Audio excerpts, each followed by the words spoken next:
আসসালামু আলাইকুম বন্ধুরা, আশা করছি আপনারা সবাই ভালো আছেন, সুস্থ আছেন, ঘরকোনা চ্যানেলের সাথেই আছেন। তো বন্ধুরা, আবারও চলে এসেছি খুবই মজার একটা রেসিপি নিয়ে। আর আজকের রেসিপিটি হলো কচুরমুখী দিয়ে ডিম রান্নার রেসিপি। এই রেসিপিটি কিন্তু খেতে খুবই মজার লাগে, আর যাকেই খাওয়ান না কেন সেই পছন্দ করবে। আর এটা তৈরি করে নেওয়া কিন্তু খুবই সহজ, উপকরণও অল্প লাগে। তাহলে চলুন বন্ধুরা, কথা না বাড়িয়ে আমরা মূল রেসিপিতে চলে যাই। রেসিপিটি করে নেওয়ার জন্য আমি আগে থেকেই এখানে কিন্তু ডিম আলু সিদ্ধ বসিয়ে দিয়েছিলাম, আর সাথে কচুরমুখী। এগুলোকে বেশ ঠান্ডা করে নিয়ে খোসাটাকে ছাড়িয়ে নিয়েছি। তেলের ভিতরে একটুখানি লবণ দিয়ে আমি ডিমগুলো দিয়ে দিলাম। 4টা ডিমই আমি দিয়ে 1 চিমটি পরিমাণ হলুদ দিয়ে দিয়েছি। এখন ভালোভাবে নেড়ে চেড়ে আর কি লালচে কালার করে একটু ভেজে নিয়েছি। আর এই ভেজে নেওয়াটা একটু হাই হিটেই করে নিয়েছি। দেখতে পাচ্ছেন ভেজে নেওয়া কিন্তু কমপ্লিট হয়ে গেছে। এখন আমি কিছু পেঁয়াজ কুচি আর কাঁচামরিচ ফালি নিয়েছি। এখন তেলের ভিতরে দিয়ে দিলাম, আর ভালোভাবে তেলে আর কি কাঁচামরিচ পেঁয়াজগুলোকে নেড়ে ছেড়ে নিয়েছি। আর এখানে দিয়ে দিয়েছি 1 চামচ আদা রসুন বাটা, 1 চামচ হচ্ছে জিরা বাটা, এটা স্কিপ হয়ে গিয়েছিল। যাই হোক, 1 চামচ লবণ, 1 চামচ হলুদ আর 1 চামচ লাল লঙ্কার গুঁড়ো এখন দিয়ে একটুখানি আর কি মশলার বাটিটা ধুয়ে পানি দিয়ে দিয়েছিলাম।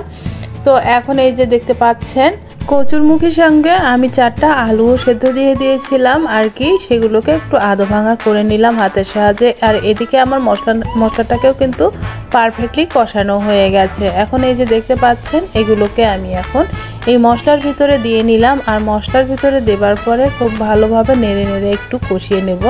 আর এখন আমি যেটা করছি, বড় সাইজের কচুরমুখীগুলো মাছ বরাবর একটু এভাবে কেটে দিয়েছি। আপনারা চাইলে নাইফ অথবা বটি দিয়েও কেটে নিতে পারেন। আমি এভাবে একটু ভেঙে দিয়েছি, খুব সুন্দরভাবে ভেঙে নেওয়া হয়ে গেছে। তো এখন এগুলোকে একটু কষিয়ে নিয়েছি, একটু সময় নিয়ে নাড়াচাড়া করেই কিন্তু কষিয়েটা নিতে হবে। তো এখন কষিয়ে নেওয়া হয়ে গেছে। আমি অল্প একটু পানি দিয়ে দিলাম আর কি, অনেক বেশিও না আবার অনেক কমও না, এই যে এইরকম সাইজে পানি দিয়ে দিয়েছি। পানিটাকে একটু নাড়াচাড়া দিয়ে এখন আমি মিশিয়ে নিয়েছি। একটু মিশিয়ে নেওয়ার পরে আমি যেটা করছি, ঢাকনা চাপিয়ে বেশ সময় নিয়ে রান্নাটা করে নিয়েছি। নেবার পরে এখন আমি দেখতে পাচ্ছেন রান্নাটা কিন্তু অনেক সুন্দরভাবে হয়ে এসেছে। এই পর্যায়ে আমি ডিমগুলো দিয়ে দেব এর ভিতরে। ডিমগুলোকে দিয়ে আবারও কিন্তু আমি ঢেকে দেব। তার আগে আমি আর কি দিয়ে নিলাম একটু গরম মশলা আর কি, দারচিনি আর এলাচ। দেবার পরে পানিটাকে একটু বাড়িয়ে দিলাম আর কি।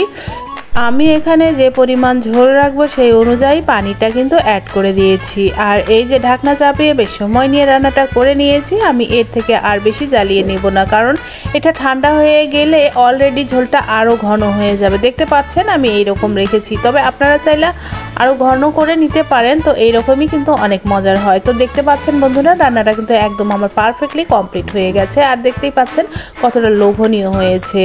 তো বন্ধুরা, এই রেসিপিটি কিন্তু আমার কাছে অনেক মজার লাগে, আর আমার পরিবারের কাছেও কিন্তু খুবই মজার। এমনিতেই কিন্তু এই রেসিপিটা টেস্ট মুখে লেগে থাকার মতো। তো বন্ধুরা, এই ছিল আমার আজকের রেসিপি।